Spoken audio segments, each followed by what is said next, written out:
Hi everyone, welcome to study spring. और आज हम लोग क्लास 11th के ज्योग्राफी का पार्ट 2 जिसका चैप्टर नंबर 2 हम लोग देखने वाले हैं, संरचना तथा भू आकृति विज्ञान।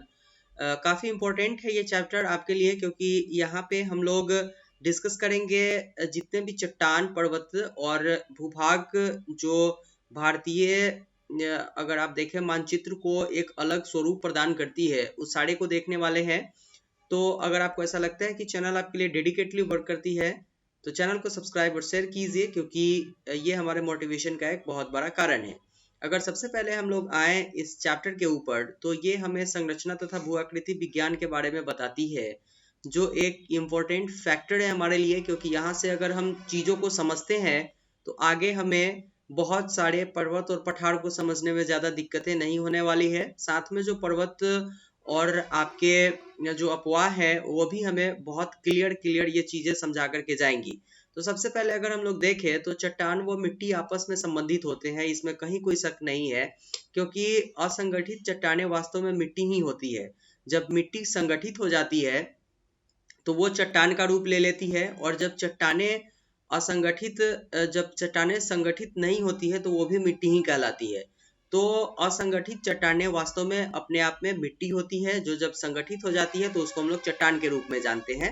इसके बाद अगर हम लोग देखें तो पृथ्वी के धरातल पर चट्टान व मिट्टियों में भिन्नता धरातलीय स्वरूप के अनुसार भी पाई जाती है। जिस जगह पे जो तलछट वाला एरिया होगा या जहाँ पर गाद लाई जाएगी, वो एरिया अपने आप में बहुत उपजाऊ होगा, और जिस जगह पे जो अपवाह नहीं होगी उस जगह की जो मिट्टियाँ होती है वो बिल्कुल उपजाऊ नहीं होती है।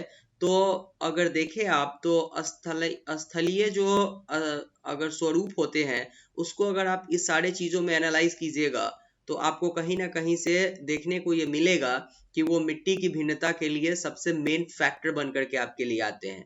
अगर हम लोग देखें तो पृथ्वी की आयु एक अनुमान के हिसाब से 46 करोड़ वर्ष है, लेकिन इतने समय के अंतराल में जितने अंतर्जात और बहिर्जात बल हुए थे उन सारे के कारण पृथ्वी पर अलग अलग तरीके के स्थलाकृति का निर्माण हुआ है, जिसमें हिमालय का निर्माण भी एक है।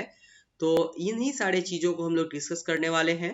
और अगर हम लोग इसके बाद इम्पोर्टेंट फैक्टर्स के ऊपर आए तो यहाँ पर एक चीज आपको दिया गया हुआ है कि वैज्ञानिक संरचना और सेल समूह की भिन्नता के आधार पर भारत को 3 भूवैज्ञानिक खंडों में विभाजित किया जाता है, जो भौतिक लक्षणों पर आधारित होते हैं, और इसको प्रायद्वीपीय खंड, हिमालय और अन्य अतिरिक्त प्रायद्वीपीय पर्वत और सिंधु गंगा ब्रह्मपुत्र मैदान के नाम से जाना जाता है। इन सारे को एक एक करके हम डिस्कस करेंगे, और इसके बाद जहाँ से क्वेश्चंस आने वाले हैं केवल हम लोग उसको डिस्कस करेंगे, क्योंकि वीडियोस बहुत लंबे होना बहुत किफ़ायती नहीं होता है। छोटे वीडियोस में बहुत अच्छी चीज़ें आपको मिलना ये बहुत किफ़ायती होता है।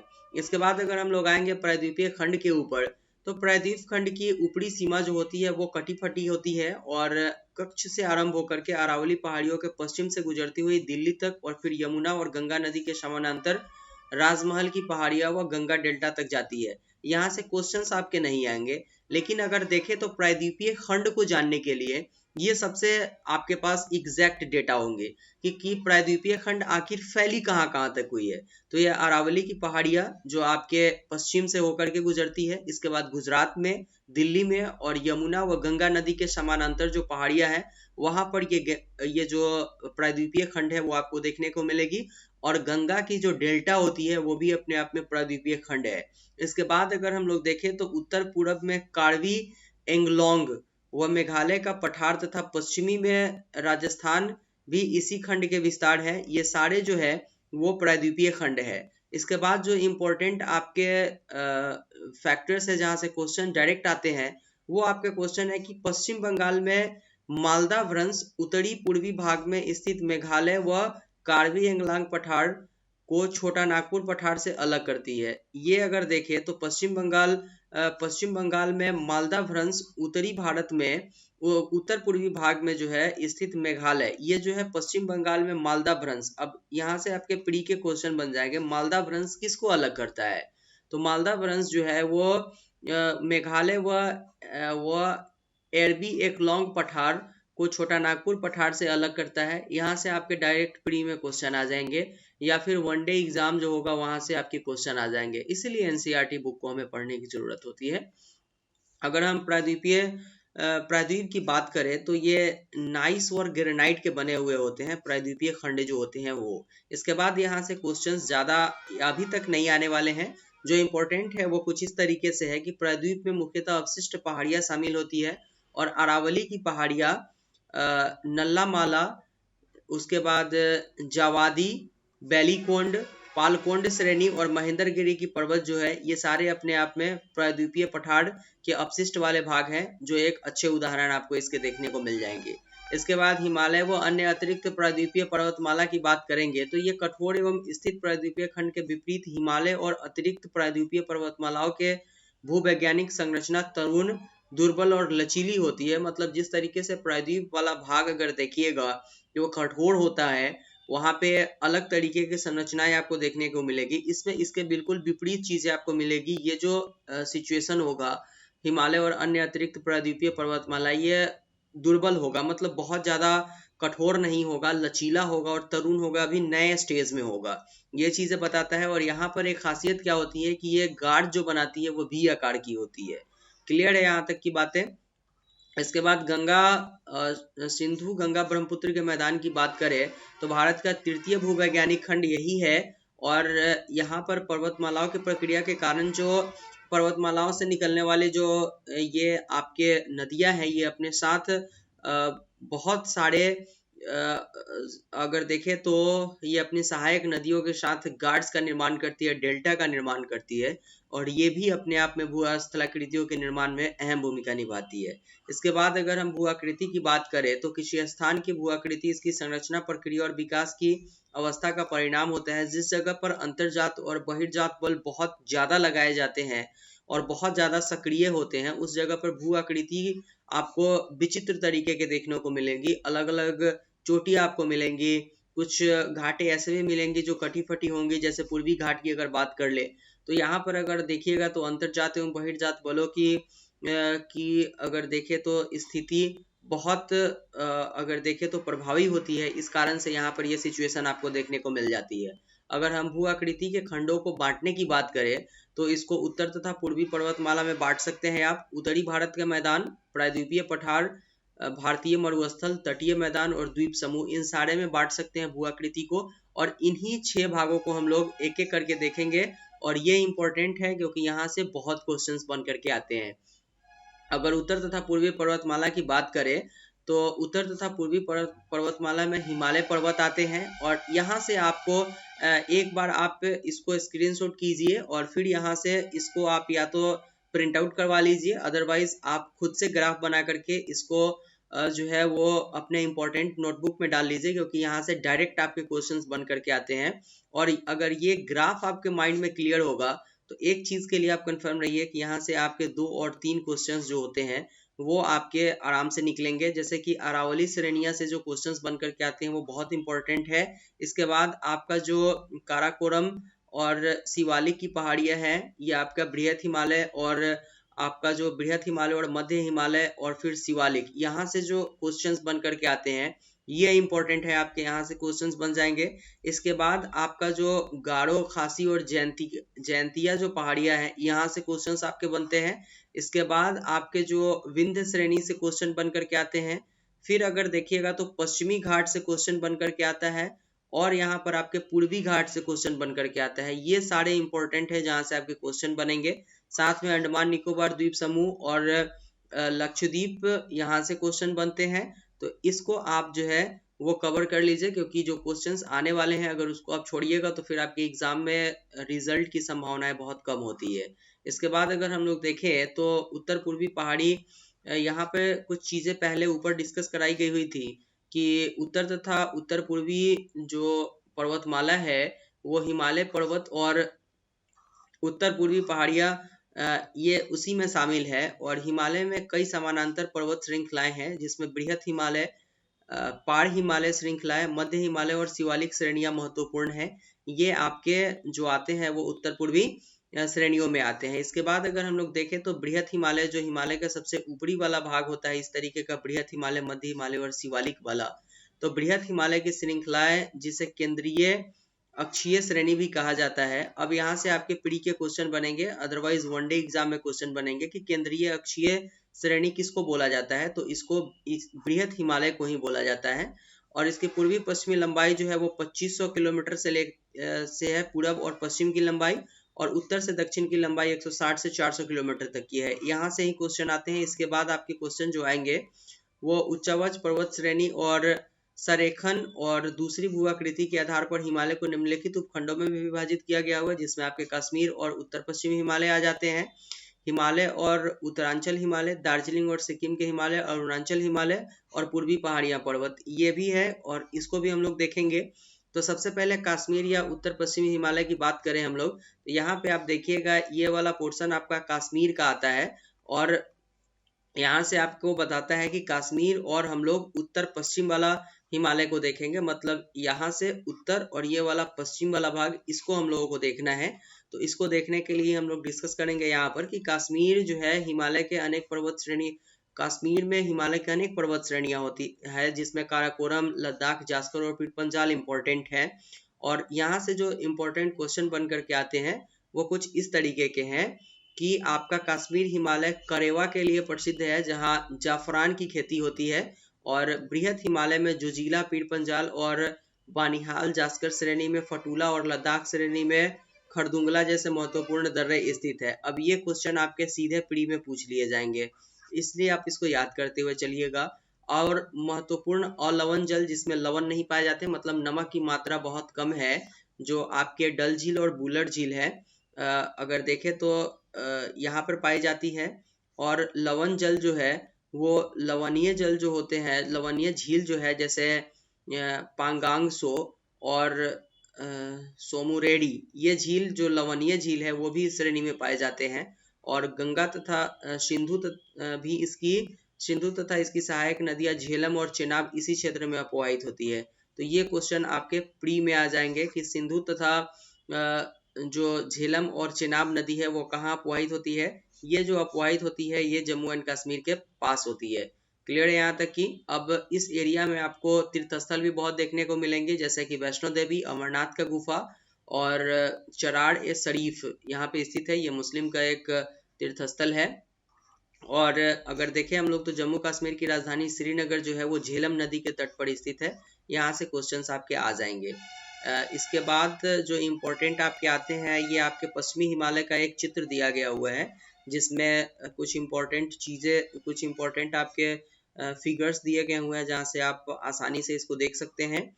और जो उत्तर और उत्तराखंड, हिमाचल और उत्तराखंड की बात अगर हम लोग करेंगे तो हिमालय का यह हिस्सा पश्चिम में रावी नदी और पूरब में काली के बीच में स्थित है। जो काली नदी है घाघरा की सहायक नदी है। ये आपके पीढ़ी के क्वेश्चन बन जाएंगे कि घाघरा की सहायक नदी, मतलब अगर काली नदी किसकी सहायक नदी है, तो ये घाघरा की सहायक नदी है, काली नदी। इसके बाद यह भारत के दो प्रमुख नदी तंत्र सिंधु और गंगा द्वारा अपवाहित होती है। और इस प्रदेश के अंदर आने वाली नदी में रावी, व्यास और सतलज है। सिंधु की सहायक नदी है रावी, व्यास और सतलज, ये आपके पीढ़ी के फैक्टर्स आ जाएंगे। और इसके साथ ही यमुना और घाघरा जो है ये गंगा की सहायक नदी है। क्लियर है यहाँ की बातें। इसके बाद अगर हम लोग देखेंगे शिवालिक की, अगर हम लोग बात करें तो शिवालिक शब्द की उत्पत्ति जो है वो देहरादून के नजदीक शिवा वाला में पाए जाने वाले भूगर्भिक रचना के कारण हुआ है। और किसी समय में यहाँ इंपेरियल सर्वे का मुख्यालय हुआ करता था, और बाद में इसको देहरादून के नाम से स्थापित किया गया हुआ था, जो शिवालिक की उत्पत्ति हुई थी। यहाँ से क्वेश्चंस आते नहीं है, बट आपको जानने जरूरी होते हैं यहाँ पे। लेकिन ये क्वेश्चन आपसे पूछ लिए जाएंगे कि इंपेरियल सर्वे का मुख्यालय कहाँ था, तो पहले देहरादून में हुआ करता था ये, जहाँ पे आज शिवालिक की श्रेणियां है। इसके बाद अगर हम लोग देखेंगे तो यहाँ से जो क्वेश्चंस आपके बन रहे थे, ये क्वेश्चंस आपके हिमालय और उत्तराखंड वाला हिमालय के बाद से आ रहा था। तो इस क्षेत्र की महत्वपूर्ण स्थलाकृति में शिवालिक और दून है। और कुछ महत्वपूर्ण दून की अगर बात करें तो ये चंडीगढ़ का कालका का दून और नालागढ़ दून, देहरादून, हड़ीके दून तथा कोटा दून शामिल है, जो इस एरिया का काफी इंपॉर्टेंट भाग है।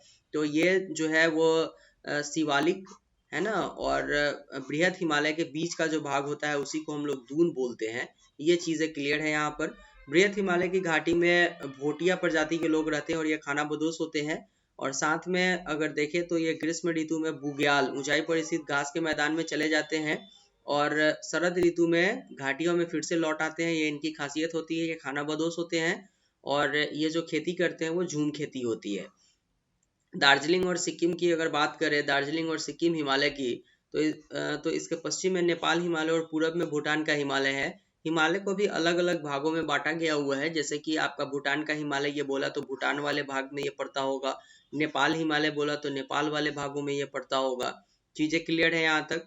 तो यहाँ तेज बहाव वाली तीस्ता नदी बहती है और कंचनजुंगा जैसी ऊंची पर्वत चोटियां यहाँ पर आपको देखने को मिलेगी। और इसके बाद जो इम्पोर्टेंट यहाँ पे होगा, तो जो इम्पोर्टेंट जो क्वेश्चन बनेंगे यहाँ पे, लेप्चा जनजाति और दक्षिणी भाग में मिश्रित जनसंख्या पाई जाती है जिसमें नेपाली, बंगाली और मध्य भारत की जनजातियां शामिल होती है। तो इस श्रेणी में अगर आप बात करें दार्जिलिंग और सिक्किम की श्रेणी में, तो यहाँ जो जनजाति पाई जाती है उसका नाम आपने देखा था लेप्चा जनजाति होती है। ये आपके प्री के साथ वनडे एग्जाम में डायरेक्ट पूछे जाने वाले क्वेश्चन है, इसको कवर कर लीजिएगा। इसके बाद अरुणाचल हिमालय की अगर बात करें तो यह पर्वत क्षेत्र भूटान हिमालय से लेकर के पूरब में डिफू दर्रे तक फैली हुई है और इस पर्वत श्रेणी की सामान्य दिशा दक्षिण पूरब से उत्तर पूर्व तक है। दक्षिण और पूरब की बात करें इससे लेकर के और उत्तर पूरब तक ये वाला पोर्शन यहाँ तक फैला हुआ है। और इस क्षेत्र की मुख्य चोटियों में कांगतू और नमचा बड़वा शामिल है। जो नमचा बड़वा आपको यहाँ पर देखने को मिलेगा, ठीक है, जो यहाँ पे सांगपो नदी और यहाँ पे नामचा बड़वा से ही मूर्ति है ये सांगपो नदी, जो भारत में आकर के मिल जाती है। इसके बाद अगर हम लोग देखेंगे तो नामचा बड़वा को पार करने के बाद ब्रह्मपुत्र नदी एक गहरी गार्ज बनाती है और यही ब्रह्मपुत्र नदी जो है वो चीन में ये चीन में जो है वो सांगपो नदी के नाम से जानी जाती है। क्लियर है यहाँ तक की बातें? इसके बाद जो इम्पोर्टेंट जो क्वेश्चंस बन करके आएंगे वो आपके आते हैं पूर्वी पहाड़ियाँ और पर्वत से। तो यहाँ पर आपके अगर देखें हम लोग तो हिमालय पर्वत के इस भाग में पहाड़ियों की दिशा उत्तर से दक्षिण की तरफ फैली हुई है, मतलब उत्तर से ये दक्षिण की तरफ इस तरीके से फैली हुई है। और इसकी एक खासियत क्या है कि ये पहाड़ियाँ विभिन्न स्थलीय नामों से जानी जाती है। उत्तर में इसको पटकाई, बूम, नागा पहाड़ी, उसके बाद मणिपुर पहाड़ी और दक्षिण में मीजो तथा लुसाई पहाड़ी के नाम से भी जाना जाता है, जो पूर्वी पहाड़िया पर्वत है इसको। और बराक मणिपुर और मिजोरम की एक मुख्य नदी है। ये आपके डायरेक्ट क्वेश्चन पूछे जाते हैं। बराक मणिपुर और मिजोरम की मुख्य नदी है। तो मणिपुर और मिजोरम की मुख्य नदी का नाम बराक है। वनडे एग्जाम के साथ साथ प्री में भी पूछे जाते हैं ये, इसलिए इसको आप नोटबुक में नोट डाउन कीजिए। और इसको अगर हम लोग देखें तो मणिपुर घाटी के मध्य में एक झील है जिसको लोकताल झील के नाम से जाना जाता है। यह चारों ओर से पहाड़ियों से घिरी हुई है। और मिजोरम जिसे मोलेसियस बेसिन भी कहा जाता है, इसी कारण से इसको मोलेसियस बेसिन के नाम से भी जाना जाता है। तो मोलेसिस बेसिन किसको कहा जाता है? तो मिजोरम को बोला जाता है। क्लियर है यहाँ की बातें? इसके बाद जो इम्पोर्टेंट क्वेश्चन आएंगे वो आपके उत्तरी भारत का मैदान, यहाँ से क्वेश्चन आएंगे। तो उत्तरी भारत का मैदान सिंधु, गंगा और ब्रह्मपुत्र नदी द्वारा बहाकर लाए गए जलोढ़ से बने हुए हैं। ये आपका पोर्शन जो होता है, जैसे इस तरीके से आपका हिमालय है, यहाँ का भाग जो आपको देखने को मिलेगा तिरछा वाला, ये भाग आपका जो है वो उत्तर मैदान है। काफी उपजाऊ है क्योंकि यहाँ पर गंगा, ब्रह्मपुत्र और सिंधु नदी से जो लाए गए हुए, यहाँ पे सिंधु नदी, यहाँ पे गंगा और यहाँ पे ब्रह्मपुत्र नदी से लाए गए हुए जो जलोढ़ होते हैं उसी से इसका निर्माण हुआ है।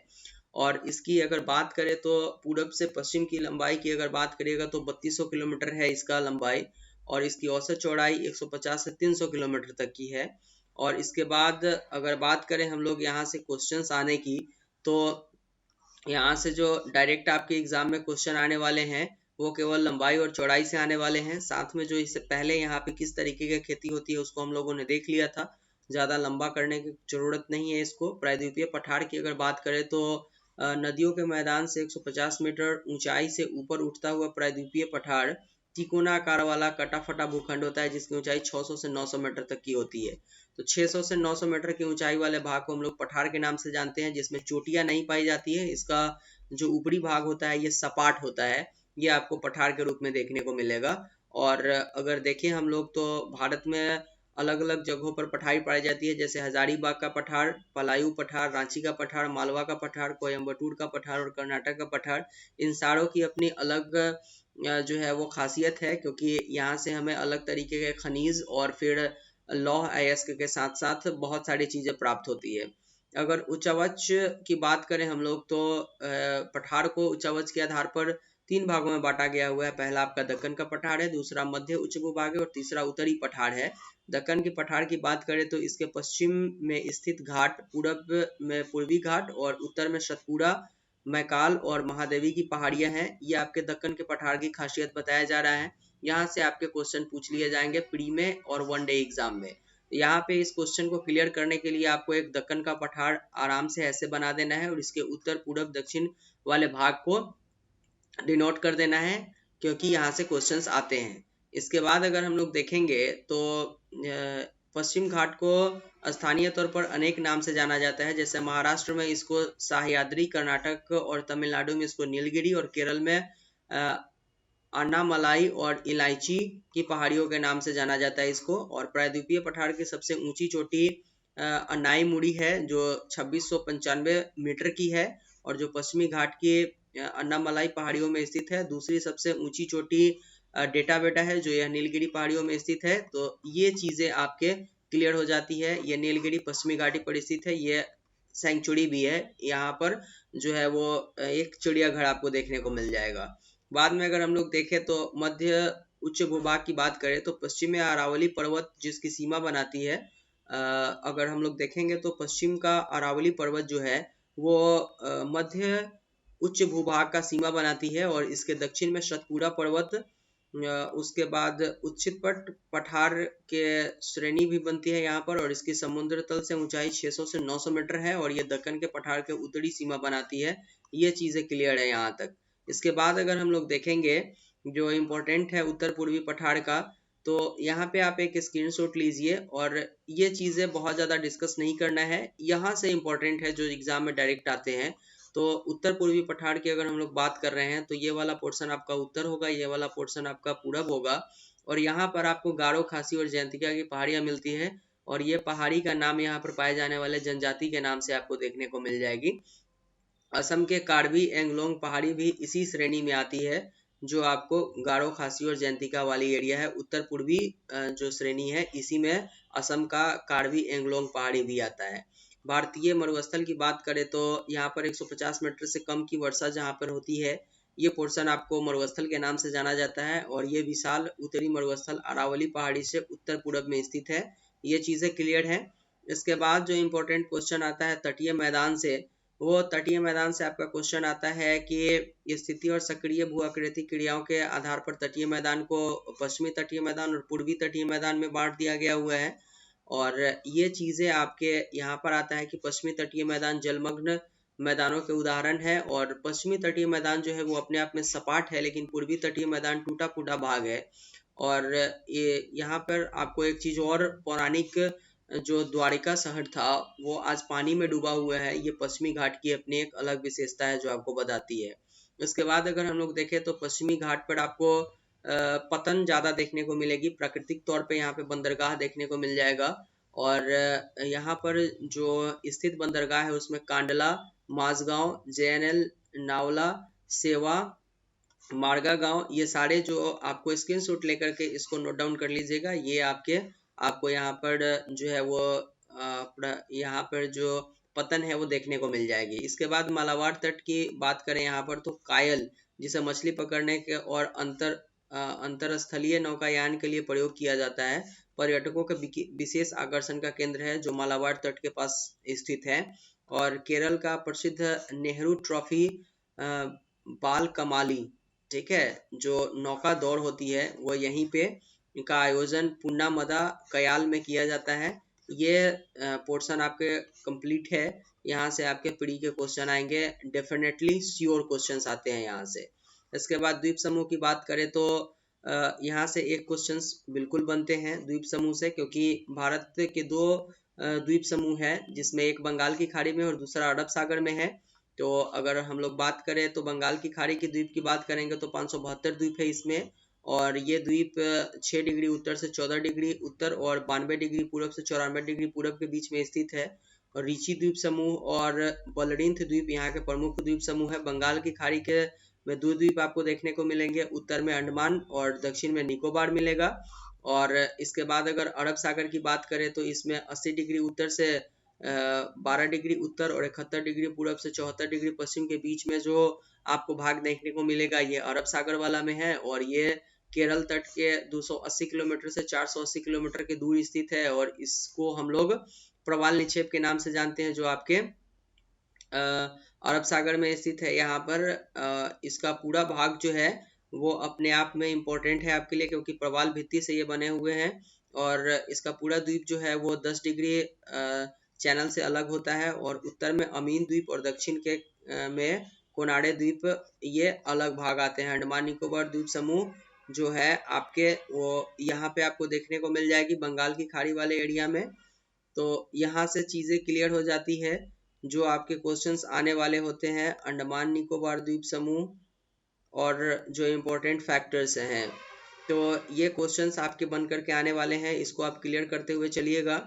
और आपको जो द्वीप समूह देखने को मिलती है वो लक्षद्वीप और मिनिकॉय द्वीप है, जो अरब सागर में देखने को मिलती है। और ये जो है वो 10 डिग्री चैनल के द्वारा अलग होती है, लक्षद्वीप और आपके मिनिकॉय, ठीक है। और आपके अगर देखें हम यहाँ पर बंगाल की खाड़ी में बैरन आइसलैंड जो है ये भारत का एकमात्र जीवंत ज्वालामुखी है, जो सक्रिय ज्वालामुखी है वो निकोबार द्वीप समूह में स्थित है। ये आपके प्री के क्वेश्चंस आते हैं जिसको मैं अभी खोज रहा था। तो ये इस चैप्टर से आपको बताने की कोशिश की गई हुई थी। काफी इंपॉर्टेंट चैप्टर था ये, जिसमें भारत के बारे में आपको बताया गया, रचना और भू-आकृति विज्ञान के बारे में। तो ये था आज के चैप्टर के लिए। मिलते हैं हम लोग नेक्स्ट वीडियो में नए चैप्टर के साथ। लेकिन अगर आपको ऐसा लगता है कि चैनल आपके लिए डेडिकेटली वर्क करती है तो चैनल को प्लीज सब्सक्राइब और शेयर कीजिए, क्योंकि ये हमारा मोटिवेशन का एक बहुत बड़ा कारण होता है। मिलते हैं नेक्स्ट वीडियो में, तब तक के लिए thank you and good bye.